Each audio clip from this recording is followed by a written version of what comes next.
जिल्हा परिषदेचे 5 गट करून चंदगडच्या जनतेला न्याय द्या. माजी शिक्षण सभापती भरमण्णा गावडा यांची मागणी. भौगोलिक परिस्थितीचा विचार केल्यास चंदगड तालुक्यात जिल्हा परिषदेचे 4 व पंचायत समितीचे 8 गट पुरेसे नसून स्थानिक स्वराज्य संस्था निवडणुकीत हा तालुक्यावर अन्याय असल्याचे मत जिल्हा परिषदेचे माजी शिक्षण सभापती भरमण्णा गावडा यांनी प्रसिद्धी पत्रकातून व्यक्त केले. भरमण्णा गावडा पुढे म्हणाले की 2002 ते 2007, 2007 ते 2012 पर्यंत तालुक्यात जिल्हा परिषदेचे 5 गट व पंचायत समितीचे 10 गट होते. पण 2017 नंतरच्या काळात चंदगडवर अन्याय करत त्याची संख्या जिल्हा परिषदेचे 4 व पंचायत समितीचे 8 गट करण्यात आले.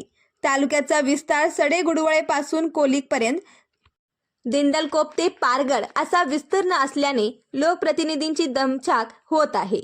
165 गावापर्यंत पोहोचणे लोकप्रतिनिधींना शक्य नाही. त्यामुळे विकास कामांना खीळ बसू शकते.